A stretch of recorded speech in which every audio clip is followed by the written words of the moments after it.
Monsieur Sakho, avant ñuy dugg ci ce gouvernement bi par secteur mais déjà par rapport à la formation yow nga bokk ci coalition bi ñu gis ne tey bu ñuy former gouvernement bi y a des alliés qui ont été intégrés notamment Moustapha Maba Guirassy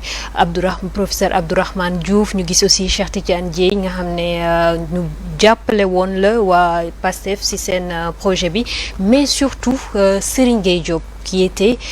ministre conseiller ci président Macky Sall mu génn d'ailleurs Benno Bokk Yaakaar juste avant l'élection pour dem soutenir ñi nga xamante ne nii mooy coalition Diomaye président naka nga gisee intégration alliés yooyu mais particulièrement bu ministre Serigne Gueye Diop. waaw en tout cas maa ngi féliciter d'abord docteur Cheikh Tidiane Dièye nga xam ne man mooy suñu leader ci coalition Diomaye président bi parce que ñun commune de Sinthiou man en tant que maire ci moom Sénégal bi ñu bëgg ci la ñu jaar aussi ñëw jàppale ko mu ñëw jàppale coalition Diomaye président donc bu ñu ko gisee ci biir gouvernement bi dañ ci gën a rafetlu dañ koy gën a rafetlu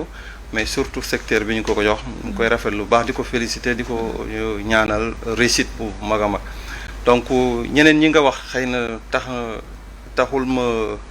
min leen bu baax a baax a baax mais da ngay xool rek saa su nekk lim lay jox mooy ne gouvernement bi ñu ngi ko composé ci baasu li nga xamante ne nii ci ay at ci ginnaaw li nga xam ne moom la ñu doon wax ci projet bi donc boo xoolee gouvernement bi loolu rek ngay gisaat maanaam doo gis ne kii peut-être daf fi nekkoon rek moo tax ñu teg ko fi wala nga gis ne kii daf doon jàppale dafa nekkoon xëy na ci coalition Benno wala ci président bi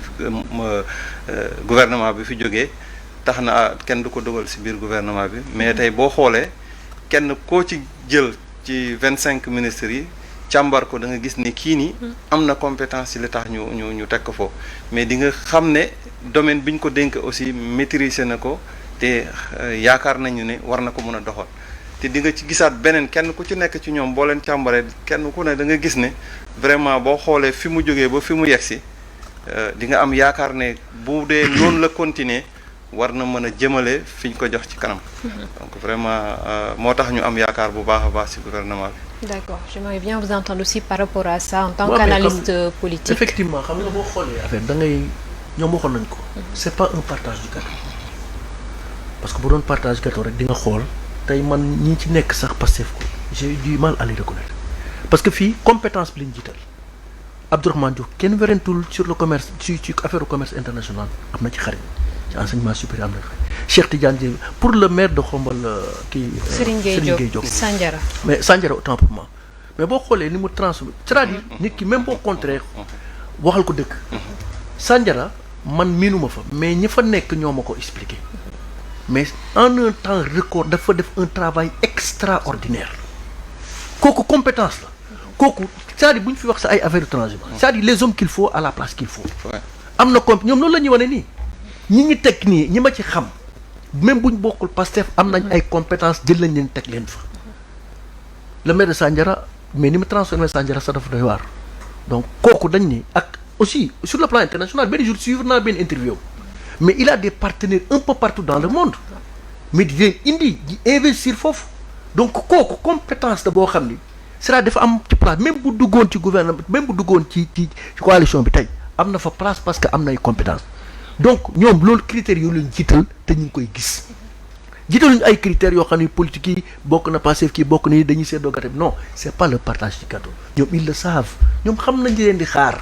te ci loolu la ñuy dox nii malgré les pressions émanant de toutes parts non nañ def nii nañ dugal kii je vois que ñenn ñi sax dañu avant même la formation du gouvernement non day teg benn nijaayam bi day teg ni ay supputation xam ça ne tient pas debout te réalité baa ngi pire aveugle que celui qui ne veut pas voir mi ngi nii léegi nag ñu ngi leen di juger am nañ ay compétences mais entre compétence ak li ngay pratiquer doxal ko yoon parce que depuis l'indépendance africaine dañ naan la on a un mythe du diplôme qui il est bardé du diplôme Panthéon Sorbonne la génne am na li ñu jox ko poste mu détourné digal foofu mais ñii dañ leen di juger ci li ñu kii am nañ ay compétences mais nañ ils sont à l'œuvre nañ leen xool le Sénégal attend tout est urgent au Sénégal. Alors, Biagui, par rapport à cette formation, ñu gis comment ça a été formé, compétences yi ñu mettre en avant, mais tey aujourd'hui c'est vrai c'est une coalition au-delà même du parti PASTEF, donc mënuñu satisfaire ñëpp mais ban réaction nga xalaat am dans les prochains jours, surtout par rapport ak ñi nga xamante ne ni ñu ngi woon ci PASTEF. Certes am na ñoo xamante ne ni ils ont toujours dit que le plus important c'est pas d'avoir un poste mais nañu jiital compétence yi, mais malheureusement di nga ci gis ñoo xamante ne ni ils ne manqueront pas de se plaindre. Donc tey ji yow ndax da nga yaakaar ne plainte yooyu moo nar a ëpp wala les gens vont tout simplement comme monsieur Dia ni mu ko waxee léegi dañuy xaar xool leen à l'œuvre avant ñuy porter un jugement sur ce nouveau gouvernement. waaw xam nga loolu moom je pense que du ñàkk dina am ñoo xamante ne dinañ xultu dinañ xaw a mer lu tax dugguñ ci gouvernement bi wala ñenn militants yi ne lu tax diw duggul. mais je pense que Ousmane Sonko le Premier ministre avait été très alerte. Le dernier meeting en Mbour il avait bel et bien dit bu fekkente ne da ngeen yaakaar ne bu ñu jëlee nguur gi dañuy def partage du gâteau vous vous trompez. Message boo xamante daf ko wax au dernier discours, pas au premier, pas au deuxième, mais dernier discours. Parce que l'environnement de la chose lui a montré que tout simplement que bon c'est parti pour gagner. Moom mu ngi déjà projeté wu ci comment gouverner. moo tax mu alerte. Et d'ailleurs peut-être monsieur le maire du ma démentir wax naa ko fi la dernière fois dans la charte de la conférence des leaders pour nga mën a bokk ci coalition bi il n'a jamais été dit qu'il faut gagner ensemble et gouverner ensemble. loolu charte boobu mu ngi woon ci Abdoulaye mu ngi woon ci Macky Sall. Macky Sall ci sa charte Benno Bokk Yaakaar c'est gouverner ensemble, c'est gagner ensemble et gouverner ensemble. Loolu moo tax il a eu beaucoup de difficultés pour gouverner. Mais ici amul nulle part où c'est écrit ci charte bi qu'on va gagner ensemble et gouverner ensemble, mais plutôt ensemble pour gagner, pour apporter les changements qu'il faut pour un autre Sénégal. Loolu moo fa ne da ngay ñëw ñu jox la nga lire amul photocopie amul photo benn copie la dañ la koy jox. C'est monsieur Sarré bi ñuy jox léegi ministère moom moo ko chargé woon avant moom c'était Dianté avant moom muy dem en campagne mu chargé ko Sarré moo ko yore woon. Donc tous les membres de la coalition ñu ñëw tey ñu ngi jaaree ci Dianté ak Sarré pour mën a former la coalition. da ngay ñëw nga lire la charte soo paree su la neexee nga signé nga bokk su la neexul nga bàyyi ko foofu nga dem sa yoon. Donc képp koo xam ne signé nga jàpp naa ne da nga d'accord ci li nga xamante moo nekk ci charte bi. Donc loolu mën na nekk benn prétexte beneen bi mooy aux militants de PASTEF. Je pense que tey ñeneen ñoo war a xultu mais pas militant au PASTEF parce que le leader de PASTEF était très clair mooy que aujourd'hui il faut qu'on change le Sénégal. Pour changer le Sénégal il faut nga ànd ak ñoo xamante ne dañoo am compétence. boo xoolee dans ce gouvernement là compétence lañ fi jiital fii pour nga ràññee koo xamante ne vraiment il était focus il était voilà un grand truc PASTEF déggoo ko. Donc ça veut dire que compétence lañ jiital donc ñoom waa PASTEF ak ñi nekk ci coalition bi ñoom ñoo war a dawal li nga xamante ne moom mooy compréhension ñu xam ne fii du partage du gâteau mais ñun ñëpp muy l'ouvrier muy le commerçant muy le pêcheur l'agriculteur lu ñu bëgg tey mooy Sénégal soppeeku képp koo xam ne mën nga soppi Sénégal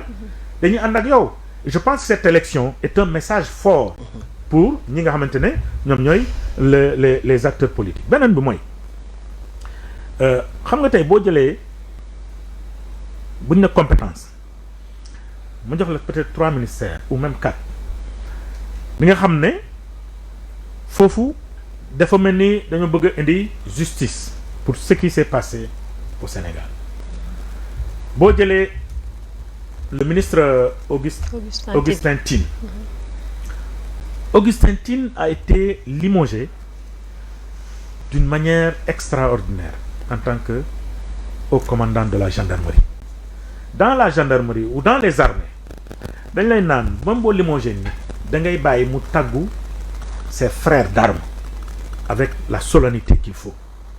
mais moom dañ ko limogé à effet immédiat parce que y avait les événements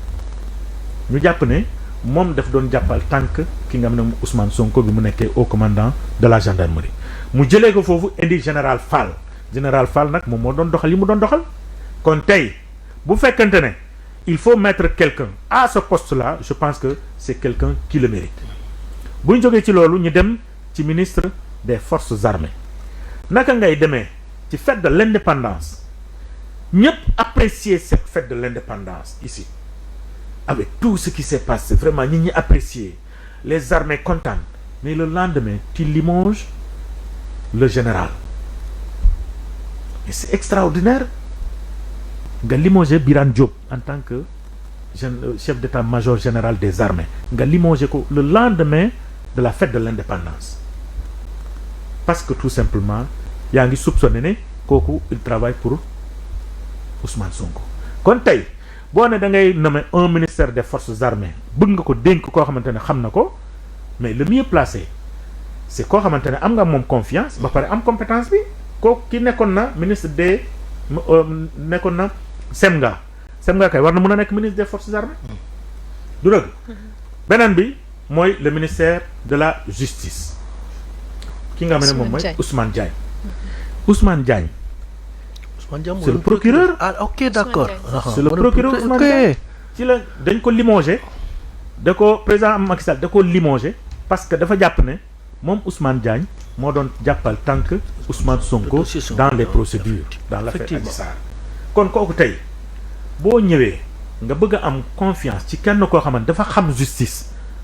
nga am ku mel ni kooku un procureur de la République et cette fois-ci c'est pas un avocat qui est ministre de la justice parce que loolu lañ doon gis c'est un avocat yi ñooy nekk ministre de la justice aujourd'hui on a un procureur au ministère de la justice parce que wax na ni dafa bëgg a réformer la justice Ousmane Diagne procureur de la République. Les magistrats ont été unanimes à le dire justement témoin yi ñu def ci moom c'est extraordinaire donc c'est important aujourd'hui que nga bañ ko dem jëli ci politique nga jël ko ci koo xamante ne dafa xam secteur bi donc voilà ces trois secteurs jàpp naan tout simplement c'est primordial pour la bonne gouvernance de ce pays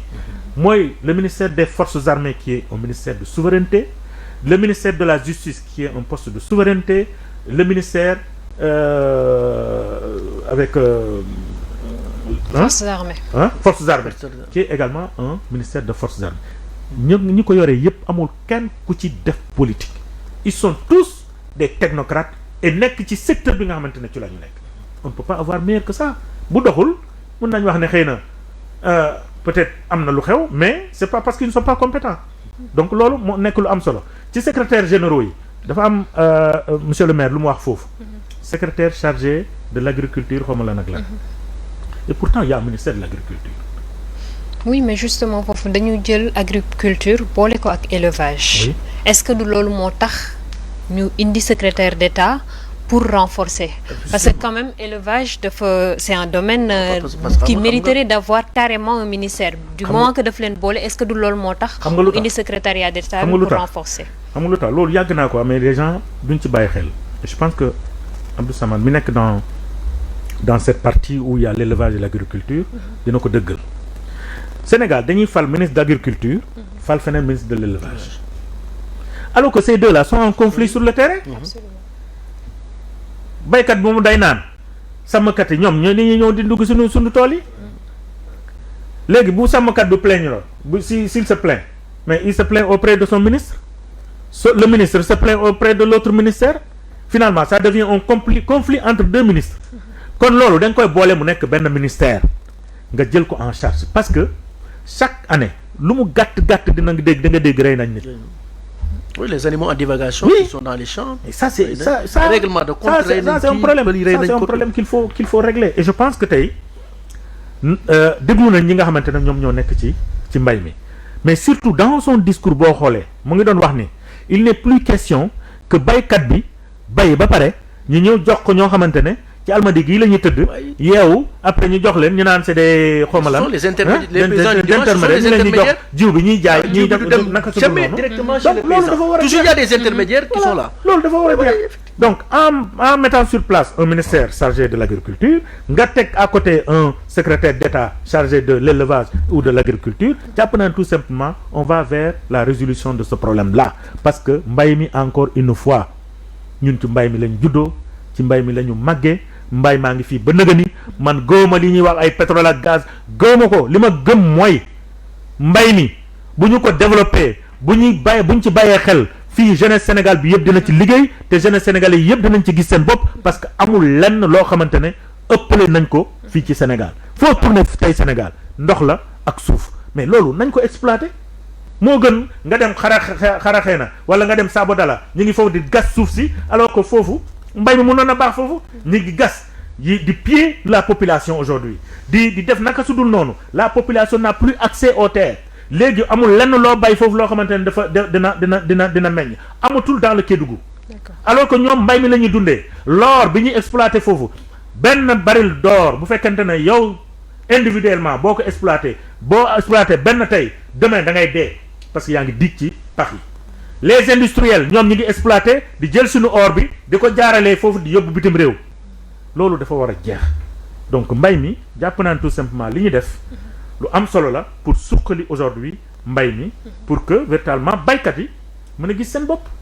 et ki mu teg foofu aussi jàpp naa ne ku maîtriser la yëf yi et loolu boo amee ku ko maîtriser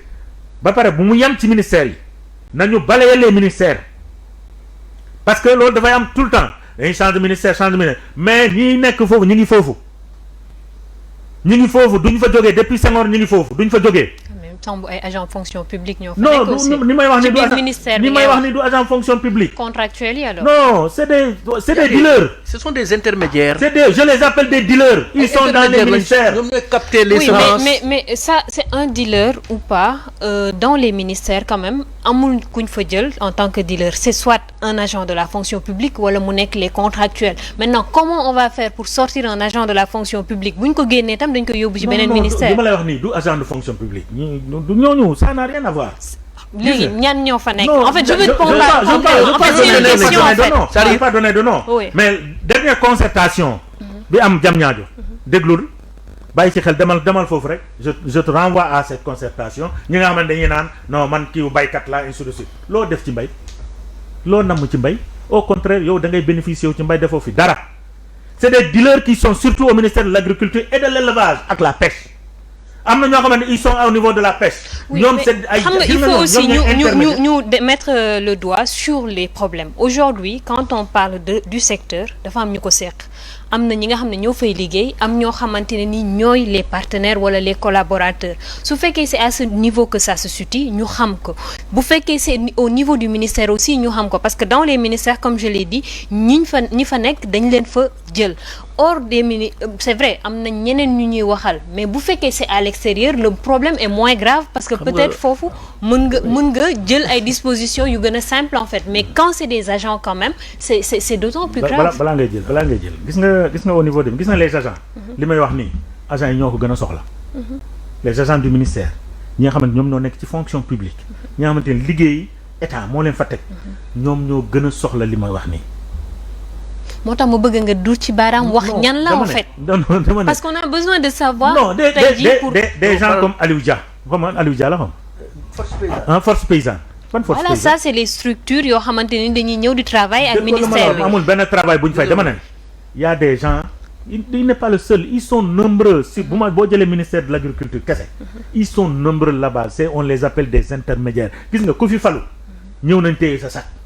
ku fi falu ñu ñëw infiltrer la ku fi falu ñu ñëw ya sa bureau sax ñoo lay jiitu sa bureau duñu fa mës a jógee depuis Senghor ñu ngi fa ñooñu ngay war a raxas da nga koy raxas nga xam ne nga ne leen on n'est plus là je travaille directement avec le paysan gis nga ku fi liggéey directement avec le paysan di nga am lu rafet di nga am naataange te li nga bëgg da nga ko am mais tant que intermédiaire la bul sonn gis nga gaal yi gis nga pêche bi moo gën a garaaw dafa am ay intermédiaires ils sont au ministère de la pêche xam nga lu ñuy def courtier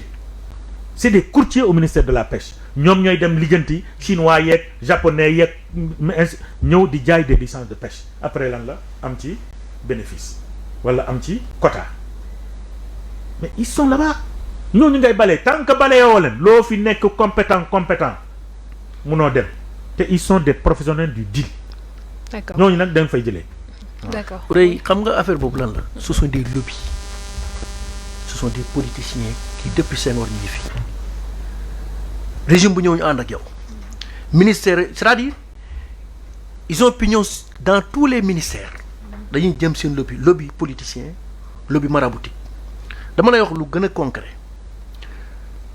ci deuxième législature laa xam ni am na ay députés ce sont des paysans du dimanche dañu naan la am na tool nekkete député sax am nañ ci quota semence bi ak engrais bi de source sûre parce que boobu ñu ngi réfectionner building sphère administrative pareegul ministère de l'agriculture et de l'équipement rural ñu ngi nekkoon après rond-point Jet d'eau bi booy prolongé pour dem Demba Diop falaat xamee ni y a des lobbies ñooñu ñooy capter semence yi capter engrais bi amuñu tool di ko jaay de source sûre dans tous les secteurs ça existe boo xoolee dañuy dem par exemple ci ministère bi dañuy ñëw du ñu am sax audience ci ministre mais ministre da leen di xam ñooñu ñu la ce sont les paysans du dimanche amuñu dara c'est-à-dire dañuy capter affaire yi dem jaay ko ce sont des intermédiaires et dans tous les secteurs ça existe looloo tax ka nekk ca àll ba du ci gis dara ci semence yi du ci gis dara ci engrais bi par contre ñoom dañ lay contacter après ñi ko capter noonu naan la am naa engrais am naa lii di ko jaay. justement moo tax ma doon laaj. léegi en nag fait mais il y a des fonctionnaires compétents qui sont dans les ministères. qui abattent un travail extraordinaire. mais lobby yooyu ñoom mënuñ ci dara. dañ koy gis mais ministre ba poste politique la. day ñëw sa gàngoor c'est-à-dire ñoo lay kii ci ñooñu dañ lay jàppale ba pare tegal la ne la lii ak lii ak lii ak lii si tu n'es pas véreux c'est-à-dire si tu n'es pas vertueux lu ñu lay def mais da ngay dugg ci engrenage boobu finalement tu as les mêlés parce que dañuy ñëw jaay engrais bi jaay semence bi ñëw jox la sa wàll mais lan ngay def tu as les mêlés doo mën a def dara lobby yooyu ñoo existe dans tous les domaines de grâce te Ousmane Sonko bi nekkoon ci impôt domaine ñoom xam nañ ko ils le savent xam nañ fan la ak fan la déjà fi mu ne nii am na ñoo xam ni bokkoon nañ ci ancien régime da ngay gis boo leen demee ki rencontre da nga leen fay gis ñu toog seen oto taxaw di xaar pour am les contacts des ministres pour mën a def seen liggéey ñooñu nañ leen raxas pour lépp dem ci population bi ñi am ci ministère nag boo xoolee kii lu mu wax dëgg la parce que boo xoolee période de transhumance mouvement de balancement effectué par les éleveurs des régions boo xoolee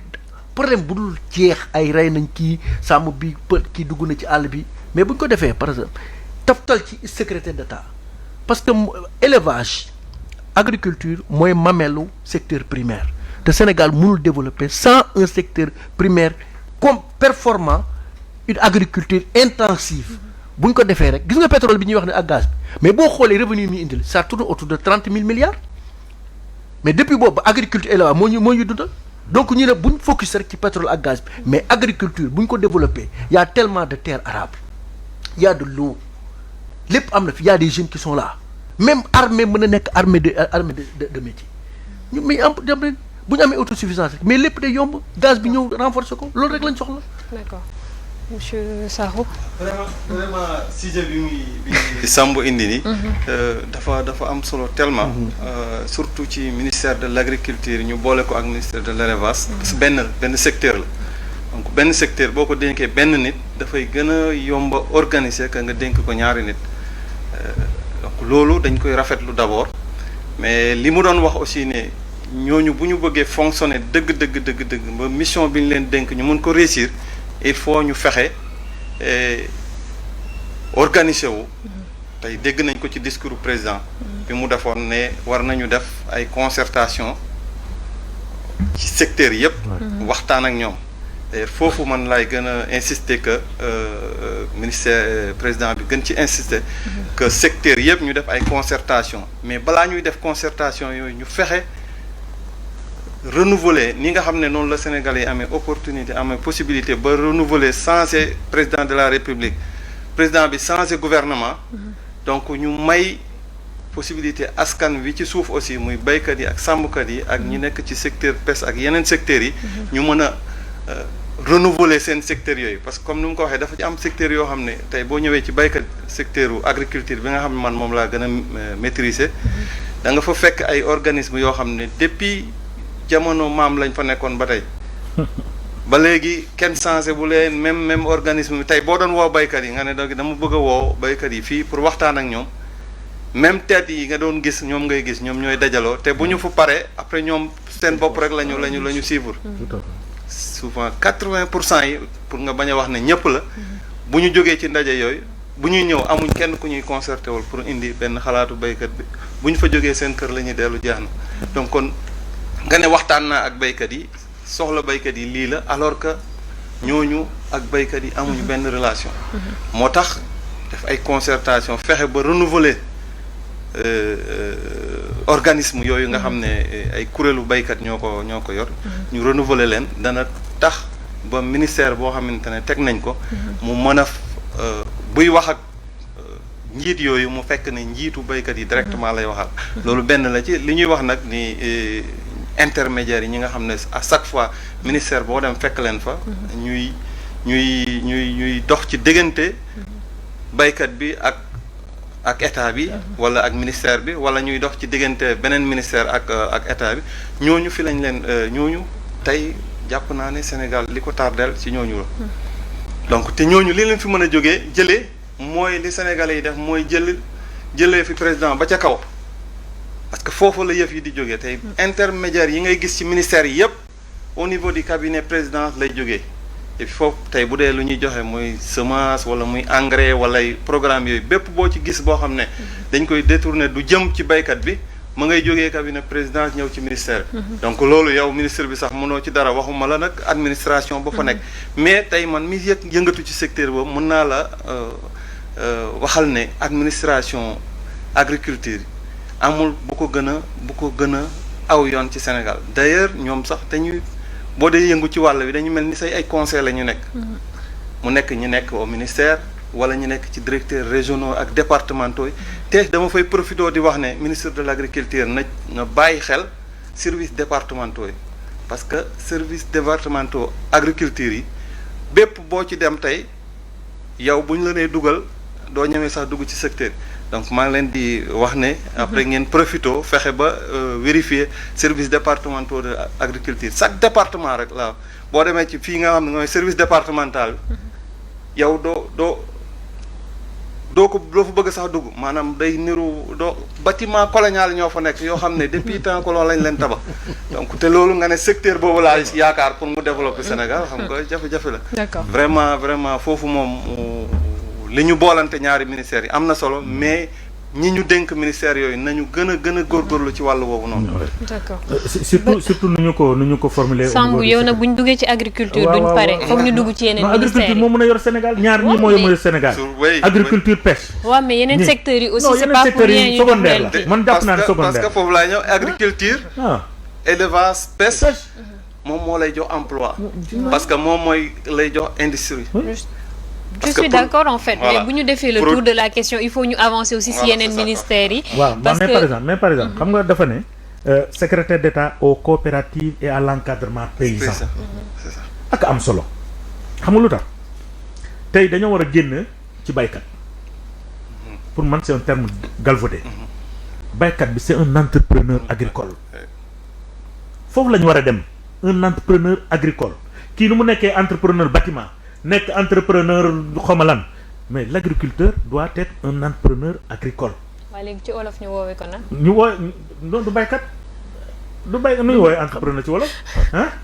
naka lañ koy xam nga sax. est-ce que buñ ko utalee tur du compliqué. non du compliqué. du compliqué parce que comme nu mu la tudd ne coopérative parce que bu ñu nee coopérative. mooy plusieurs baykat yoo xam dañ leen di organiser tënk leen ci benn groupe. mais encadre leen encore xam nga su boobaa fi ñu jëm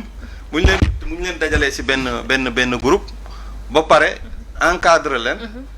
daa dinañ xam fan lañ jëm te bu ñu avancer rek industrie dina mën a avancer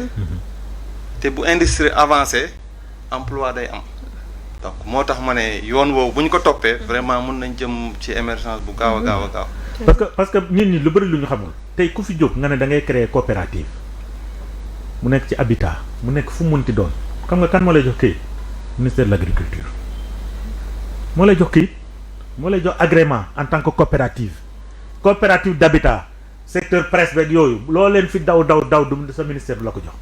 demal ministère de l'agriculture donc ça renvoie aujourd'hui à ce que ñu retourner au ministère de l'agriculture pour ñu jox ko li nga xamante ne moom la yellool mooy la coopérative parce que coopérative mu ngi jógee ci agriculture mooy aujourd'hui il faut que agriculteurs yi créer benn ay coopérative pour que ñu mën a agir aujourd'hui war na mën a am à Sinthiou Malem une coopérative de jeunes yoo xamante ne dañuy am seen tool boo ko defee une année deuxième année da nga xool da nga gis yeneen coopérative et ils vont devenir des entrepreneurs agricoles man franchement man côté boobu. mais boo xoolee c'est-à-dire même gouvernement bi génn nii boo xoolee ñoom parce que dafa am problème da nga koy jël ci base bi c'est-à-dire coopérative mooy lépp encadrer le paysan. mais c'est-à-dire da nga koy jëlee ci base bi boo leen encadrer parce que imaginez par exemple boo jëlee la population sénégalaise agriculteurs yi presque boo jëlee 60% ils n'arrivent pas à nourrir la population sénégalaise. mais tu vas aux États-Unis c'est-à-dire on ne parle même pas de l'agriculture on parle de l'agribusiness c'est-à-dire agriculture dañ ci toftal yeneen chaîne de modernisation lay nekk 1% lañ aux États-Unis muy arrive à nourrir toute la population américaine et à dégager des surplus donc kooku dañ ko encadrer avec des coopératives fii loolu lañ deful ñi génnoon dañoo commencé ay DAC domaine agricole communautaire un jeune nga jël ko ci fii Dakar yóbbu ko fee naan ko tool bi mais du fa xam dara moo tax loo gis matériel baa nga fa lépp nga fa mais defuñu dara ils ne produisent pas c'est ça le problème donc lii c'est une très bonne chose encadrer leen en coopérative te li ñoo fait la force bu ñu ko defee rek ku nekk ñoom dinañ liggéey et puis dinañ ci gis seen bopp. ok ba tey ci biir ministère yi nga xam